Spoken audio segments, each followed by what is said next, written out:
Dove posso costruire una residenza vera, fiscalmente credibile, sostenibile nel tempo e coerente con i miei interessi familiari, patrimoniali e professionali? Online, moltissimi contenuti sono pensati per cittadini di paesi terzi, cioè soggetti non europei che cercano un ingresso stabile nell'Unione Europea. In quel caso ha senso ragionare su programmi per investitori. Malta, per esempio, nel suo Malta Permanent Residence Program, parla espressamente di un programma per cittadini non UE, non SEE e non svizzeri. Anche il canale per investitori di Cipro si muove nella stessa logica di immigrazione per soggetti extra UE. Un italiano in Europa c'è già.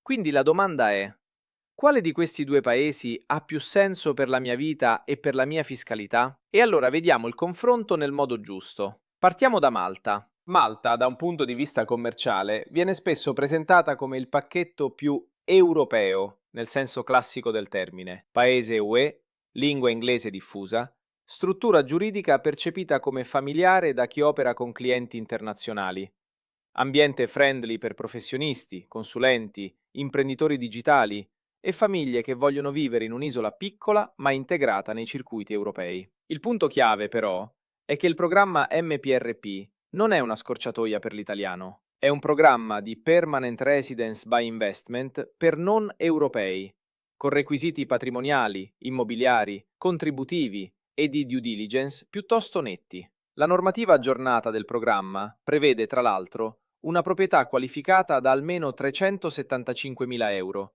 oppure una locazione da almeno 14.000 euro l'anno, una donazione da 2.000 euro e la dimostrazione di determinati asset finanziari e patrimoniali. Quindi, per l'italiano, Malta non va letta come paese nel quale posso trasferirmi usando la libertà di circolazione europea e poi, separatamente, capire come si innesta la mia posizione fiscale.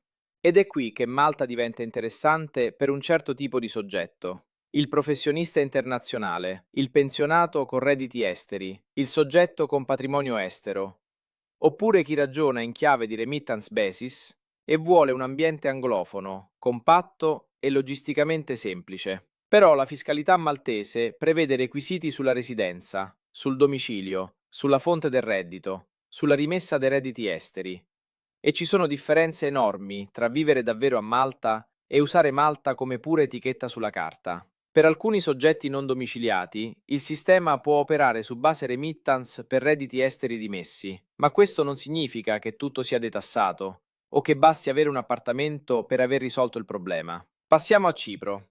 Cipro, nel marketing internazionale, viene venduta molto spesso come la scelta più flessibile per l'investitore che vuole una residenza permanente con un investimento più funzionale e soprattutto con un'attenzione molto forte al lato fiscale. Il canale per investitori cipriota continua a indicare una soglia minima di investimento di 300.000 euro in determinate categorie ammesse. In sostanza, l'impostazione è investimento qualificato, prova di redditi adeguati, controlli di integrità, mantenimento dei requisiti. Inoltre, dalle regole disponibili, emerge anche che il permesso può cessare se il soggetto acquisisce residenza permanente altrove o resta assente da Cipro per un periodo di 2 anni. Però il vero punto forte di Cipro, agli occhi di molti investitori e professionisti, non è solo l'investimento iniziale. Cipro ha costruito nel tempo una reputazione molto forte sul piano del regime non-dom per le persone fisiche, cioè un assetto che per i soggetti che ne rispettano i requisiti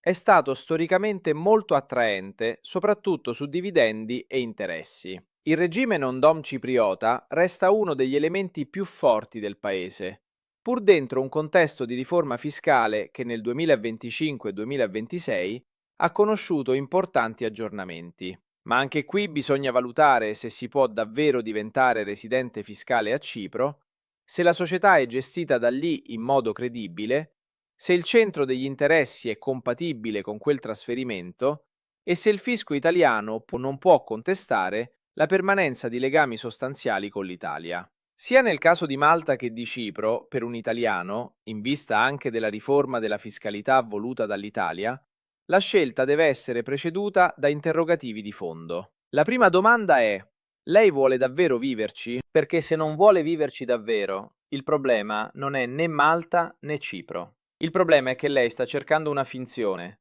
e le finzioni fiscali, prima o poi, costano. Malta può piacere a chi vuole un ambiente più piccolo, molto internazionale, più europeo-occidentale nella percezione quotidiana, con uso dell'inglese e forte prossimità al mercato europeo. Cipro può piacere di più a chi vuole costi e logiche operative diverse, una maggiore apertura a certe strutture patrimoniali e societarie e una visione fiscale più aggressiva sul piano del non-dom. Ma se lei in quel paese non ci vive, non ci torna, non organizza la sua vita, il confronto è inutile. Seconda domanda. Lei sta cercando una residenza personale o una strategia fiscale completa? Lei deve mettere insieme persona fisica, attività svolta, clienti, luogo di esecuzione dei servizi, struttura societaria, flussi bancari, sostanza economica, famiglia, casa, presenza effettiva. Se ha una SRL italiana che continua a operare in Italia,